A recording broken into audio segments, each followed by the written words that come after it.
அல்லாஹ் ரப்புல் ஆலமீன் ஏன் மனிதர்களை சோதிக்கிறான்? ஒரு மனிதன் சோதிக்கப்பட்டால்தான் பலமுள்ளவனாக மாறுவான். சோதிக்கப்படாத யாரும் பலமுள்ளவர்களாக மாற முடியாது.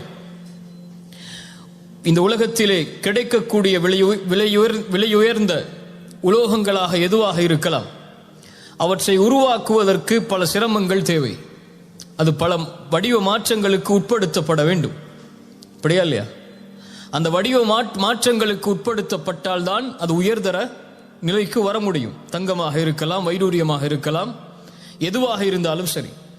அதுபோல்தான் மனிதன் இந்த உலக வாழ்க்கையில் வெற்றியை சுவைக்க வேண்டுமென்றால் அவன் சோதிக்கப்பட வேண்டும்.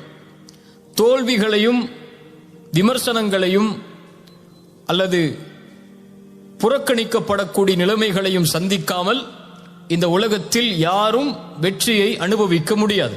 இந்த உலக வாழ்விலும் சரி, மறுமையிலும் சரி.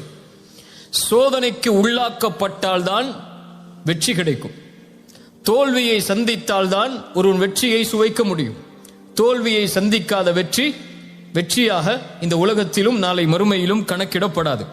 அல்லாஹ் ரப்புல் ஆலமீன் சூரத்துல் அன்கபூத்துடைய 1வது 2வது 3வது வசனத்தில் அல்லாஹ் அதை தெளிவுபடுத்துகிறான். அலிஃப் லாம் மீம் அர்த்தத்தை அல்லாஹ் அறிந்தவன். ஹஸிபன் நாசு அய்யுத்ரகு அய்யகூலு ஆமன்னா வஹும் லா யுஃப்தனூன். லா இலாஹ இல்லல்லாஹ் என்று நீங்கள் கூறிவிட்டால், நீங்கள் முஸ்லிம்களாக மாறிவிட்டால், இறைவனுக்கு நெருக்கமானவர்களாக மாறிவிட்டால் அல்லாஹ் உங்களை சோதிக்காமல் விட்டு விடுவான் என்று எண்ணிக்கொண்டீர்களா?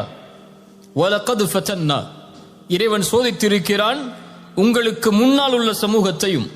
ஃபலயஅலமன்னல்லாஹு அல்லதீன ஸதகு வலயஅலமன்னல் காதிபீன். ஏன் அந்த சோதனை?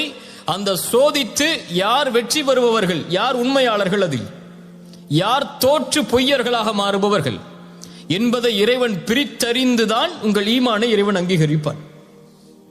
புரியுதா?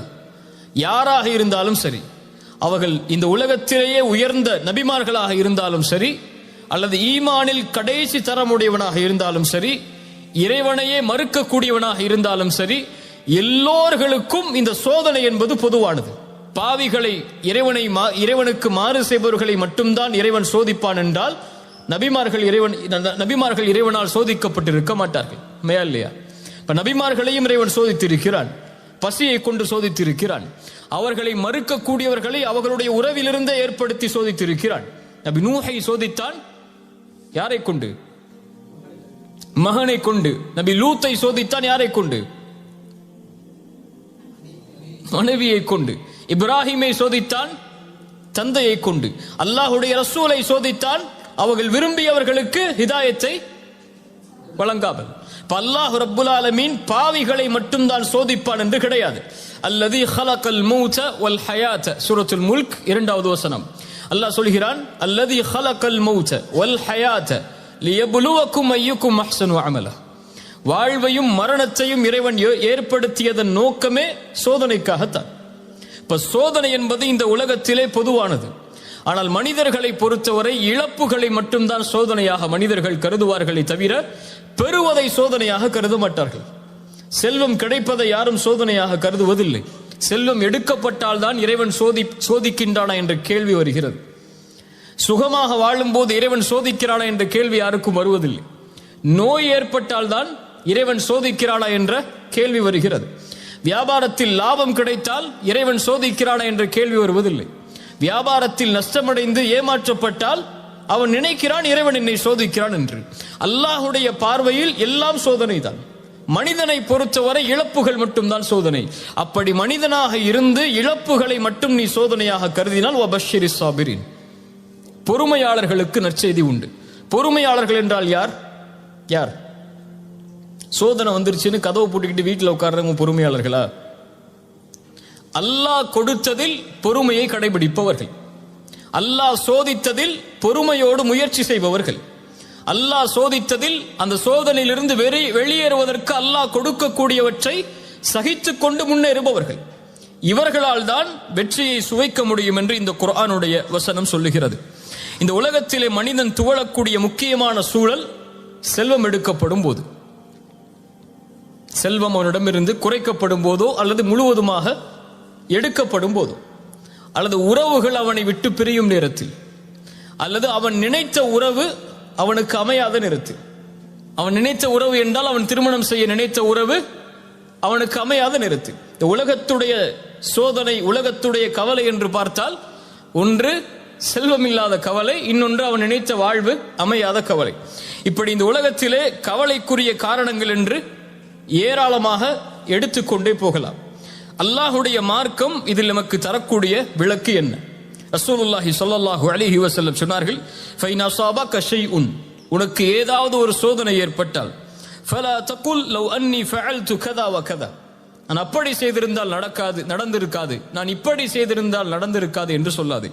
வலாக்கின் குல், சொல், கத்தரல்லாஹு வமா ஷாஅ ஃபஅல், அல்லாஹ் நாடியதுதான் என் வாழ்வில் நடந்தது என்று சொல்.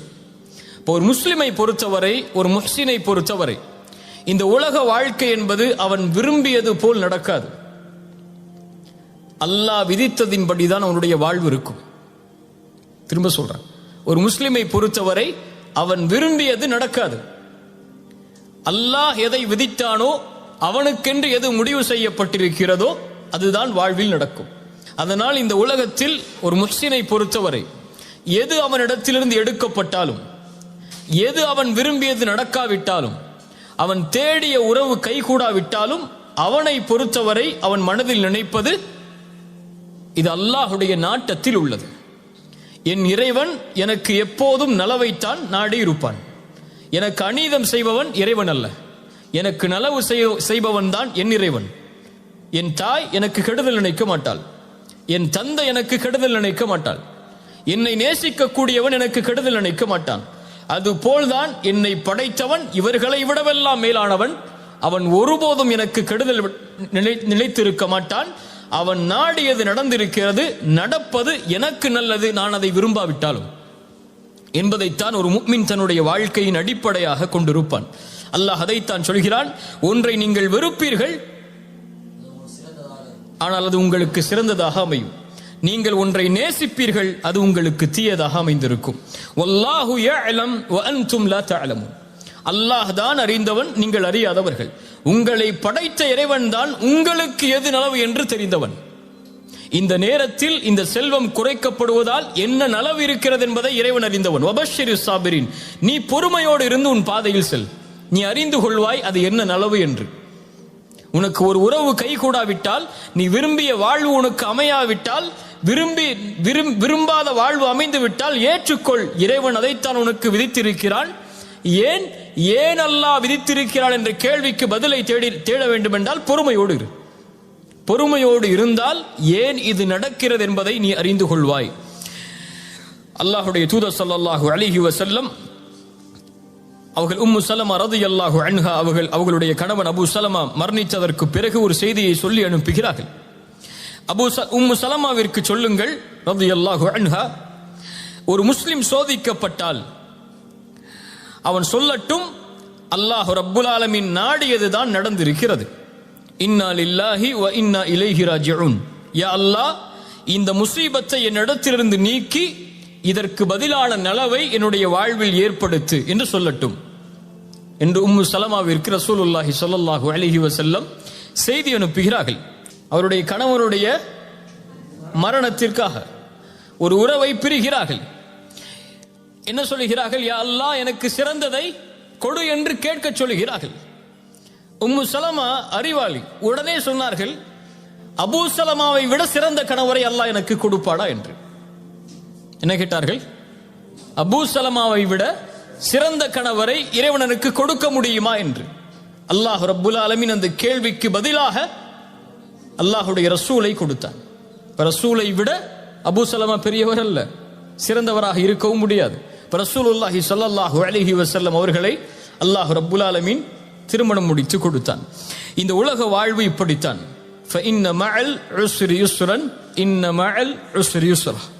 சிரமத்தோடு இன்பம் என்பதும் சேர்ந்து வரும், சிரமத்தோடு இன்பம் என்பதும் சேர்ந்து வரும். இப்னு அப்பாஸ் சொன்னார்கள் ரலியல்லாஹு அன்ஹு, இந்த வசனத்திற்கு விளக்கமாக சூரத்து ஷரஹ்லே வரக்கூடிய இந்த வசனத்திற்கு அல்லாஹ் ரப்புல் ஆலமீன் பஅத் என்ற வார்த்தையை பயன்படுத்தவில்லை, மஅ என்ற வார்த்தையை அல்லாஹ் பயன்படுத்தி இருக்கிறான். அல்ஹம்துலில்லாஹ். பஅத் என்றால் சிரமத்திற்கு பிறகு இன்பம் வரும். ஆனால் அல்லாஹ் சொல்லுவது சிரமத்தோடு இன்பம் வரும். சிரமம் வந்தால் அதன் தொடர்ச்சி அடுத்து இன்பம் தான். நீ பொறுமையாக சகிக்க வேண்டியது அந்த சிரமத்தை தான்.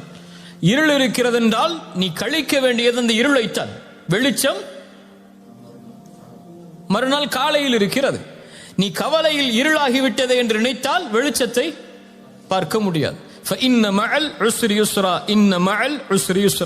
இதைத்தான் அல்லாஹ் ரப்புல் ஆலமீன் நபிமார்களுக்கும் பாடமாக புகட்டினான். சூரா யூசுஃபுடைய 110வது வசனத்தில் அல்லாஹ் சொல்கிறான், ஹத்தா இதஸ்தைஅஸர் ருசுலு வதன்னு அன்னஹும் கத் குதிபு. நபிமார்கள் அழைப்பு பணி செய்கிறார்கள். நபி நூஹ் அழைப்பு பணி செய்கிறார். இறைவனின் பக்கம் மக்களை அழைத்துக் கொண்டே இருக்கிறார். ஆனால் மக்கள் எல்லோரும் அவர்களை வெறுக்கிறார்கள், புறக்கணிக்கிறார்கள், பொய்யர் என்கிறார்கள், சூனியக்காரர் என்கிறார்கள். என்ன நினைத்துக் கொண்டார்கள் நபிமார்கள்? இனிமேல் நம்மை யாரும் நம்பிக்கை கொள்ளக்கூடியவர்கள் உருவாக மாட்டார்கள் என்று நினைக்கும் போதுதான் ஜாஅஹும் நஸ்ருனா, அல்லாஹ் அவர்களுக்கு உதவி செய்வான். அல்லாஹ் அவர்களை அதுவரை அந்த நம்பிக்கையின்மையை அல்லாஹ் ஏற்படுத்தி கொண்டே இருப்பான். அந்த நம்பிக்கையின்மை ஏற்பட்டு முடிந்தது என்று நினைக்கும் போது அல்லாஹ் உதவி செய்வான். ஜாஅஹும் நஸ்ருனா. அதனால் அல்லாஹ் ரப்புல் ஆலமீன் ஒரு முஃமினுக்கு சொல்லக்கூடியது, செல்னி சோதனை வந்தால் துவண்டு உட்காராது, சிரமம் வந்தால் உன்னை அழித்துக் கொள்ளாது. ஏன்? ஒரு முஹ்சின் அப்படி இருக்க மாட்டான். இஹ்சானுக்கும் இதுக்கு என்ன சம்பந்தம்? நீ உள்ள யோசிச்சீங்கல்ல, இஹ்சானுக்கும் இதுக்கும் என்ன சம்பந்தம் என்று சூரத்துல் அன்கபூத் சொல்லுகிற 69வது வசனத்தில், வல்லதீன ஜாஹது ஃபீனா லனஹ்தியன்னஹும் சுப்லனா வ இன்னல்லாஹ லமஅல் முஹ்சினீன். சூரத்துல் அன்கபூத் 69வது வசனம்.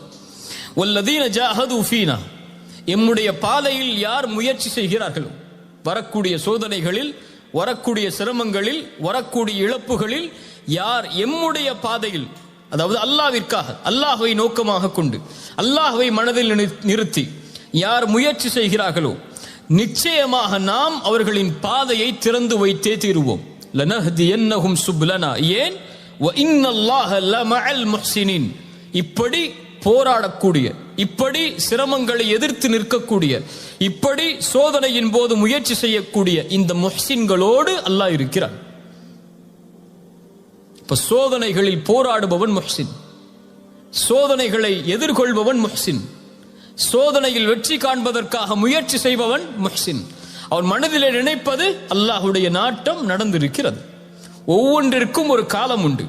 அந்த காலம் வரும் வரை அவன் காத்திருந்துதான் ஆக வேண்டும். இதுதான் உலகம் சொல்லக்கூடிய பாடம்.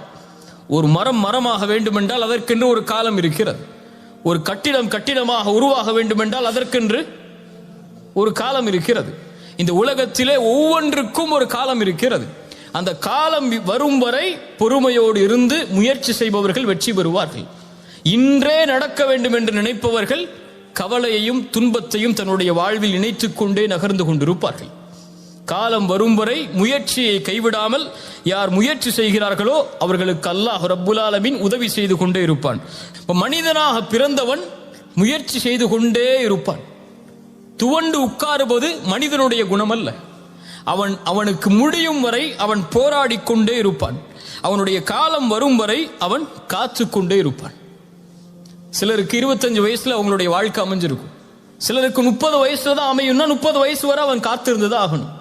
அப்படியே இல்லையா? 40 வயசுல தான் அமையும்னா 40 வயசு வரைக்கும் காத்திருந்ததா ஆகணும். இப்ப காத்திருக்கக்கூடிய நேரத்தில் யார் அவசரப்பட்டு இன்று ஏன் எனக்கு அவனை போன்ற வாழ்க்கை இல்லை, இன்று ஏன் எனக்கு அவருடைய வாழ்வை போன்ற வாழ்க்கை இல்லை என்று நினைத்தால் அவன் என்ன ஆவான்? முயற்சி செய்ய மாட்டான், துவண்டு உட்கார்ந்து விடுவான். ரசூலுல்லாஹி ஸல்லல்லாஹு அலைஹி வஸல்லம் மக்காவுடைய வெற்றிக்கு செல்கிறார்கள். மக்காவுடைய வெற்றிக்கு ரசூலுல்லாஹி ஸல்லல்லாஹு அலைஹி வஸல்லம் செல்லுவதற்கு எத்தனை ஆண்டுகளாய் ஆனது? ரசூலுல்லாஹி ஸல்லல்லாஹு அலைஹி வஸல்லமுடைய 11 வருஷ மக்காவுடைய வாழ்க்கை, அதன் பிறகு நடந்த மதீனாவுடைய வாழ்க்கை, அத்துணை ஆண்டுகள் தேவைப்பட்டது மக்காவுடைய வெற்றிக்கு. ஒரு நபிக்கு அல்லாஹ் மக்காவிலேயே வெற்றியை கொடுத்திருக்கலாம், மதீனாவிற்கு அழைத்து செல்லாமல். ஏன் மதீனாவிற்கு அழைத்து செல்ல வேண்டும்? ஏன் அத்துணை போர்க்களங்களை சந்திக்க வேண்டும்? ஏன் அத்துணை இழப்புகளை அல்லாஹ்வுடைய தூதர் சந்திக்க வேண்டும்? இப்போ ஒரு வெற்றி என்பது இழப்புகளுக்கும் சோதனைகளுக்கும் பிரச்சனைகளுக்கும் விமர்சனங்களுக்கும் புறக்கணிக்கப்படுவதற்கு பிறகுதான் நடக்கும் என்பதை நபிக்கு அல்லாஹ் உணர்த்தும் போது நாம் யார்?